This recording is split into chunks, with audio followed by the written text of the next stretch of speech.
My name is Josh Kirschenblatt. I'm a lawyer with Fink and Bornstein Professional Corporation doing workers' compensation claims.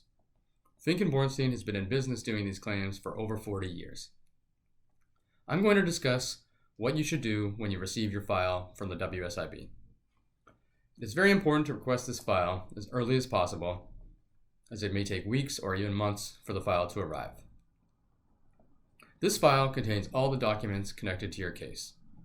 This includes correspondence and decisions made by the WSIB, WSIB internal memos, forms submitted, your entire medical record, as well as documents connected to return to work, healthcare benefits, and non-economic loss. You have a choice between receiving this file electronically or in paper form. If you choose to receive it electronically, you will get an email and be able to download it as a PDF. You will need a computer for this. When you get your file, the first thing you should do is review it and summarize it page by page. This may take some time, but it is important to be thorough so you don't miss anything. After summarizing it, you should make a timeline of important dates and events. This will give a good overview of what happened in your case throughout its existence. Be sure to number the pages in the file using a program such as Adobe Acrobat so you can easily refer to the pages on your timeline in the file. After summarizing and making a timeline of your case, you should do a small memo with all the issues and problems that you see in your case. In terms of what you should be looking for in the file, the most important is any decisions made by the WSIB. These are generally found in the correspondence section, but can be found in the Nell section or other places sometimes. It is important to note all of the decisions that have been made and whether they have been appealed or not. If they have not been appealed, you should appeal them by submitting an intent to object form, which can be found on the WSIB's website. Alternatively, if you can't find it on the website, call us and we will send you one via email. Even if you don't think there is anything to appeal, you should appeal every decision, just so you can preserve your time limits. Most decisions have a 6-month time limit, but anything concerning return to work has a 30-day time limit. Another issue to look at is whether there are periods you didn't work, lost wages, or worked only partial hours when you used to work full hours. If you missed time or lost wages due to your injury, you should ask the board to pay loss of earnings for this time missed. You will need a specialist doctor's report to support that the lost time was due to the work accident. A third issue to look at is earnings basis. That is the amount that the WSIB should pay you for your lost time. The WSIB is supposed to pay what is fair. Now, if you were working at a full salary job prior to your injury, this is quite simple.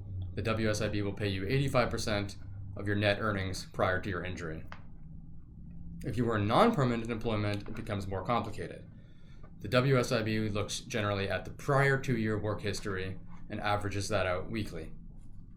If at some point you got a new job in that time, the WSIB should start the calculations from the date that you got the new job. They should also consider concurrent employment, or if you had multiple jobs at once. If you lost wages from multiple jobs at once, even if the injury was just from one job, you should get what you lost from all your employment combined.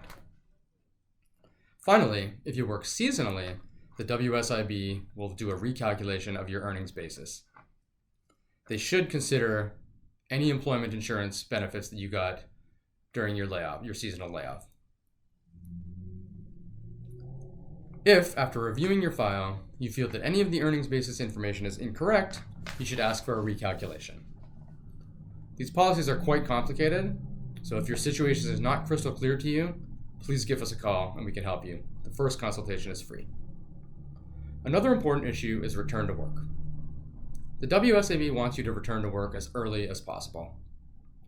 You should look into whether your file contains any medical documents, reports from doctors, and the like, on whether you can return to work, and if so, with what restrictions. If you do not feel you can safely return to work or that the restrictions are incorrect, you should get a specialist to give a second opinion. the WSIB will more likely accept the report from a specialist than a family doctor, chiropractor, or a physiotherapist. An issue connected to this is whether your employer has offered modified work. If they have offered modified work within your restrictions, you should accept the offer and attempt to return to work. If your employer has not offered modified work, or if it is outside your restrictions, the WSIB should pay your loss of earnings as this work is not considered suitable. Finally, you should look into whether the WSIB has granted a non-economic loss or Nell award. This is not a wage replacement, but can be considered something like an award for pain and suffering. It is granted when the WSIB has determined that you have a permanent impairment. If the WSIB has not granted a non-economic loss award in your case, and there is medical documentation that you have a permanent impairment or permanent restrictions stemming from your work injury, you should ask the WSIB to grant you a non-economic loss award. These are the main guidelines you should look to when reviewing your WSIB file. If you have a question about any of this that you don't understand, please call Fink and Bornstein. The first consultation is free.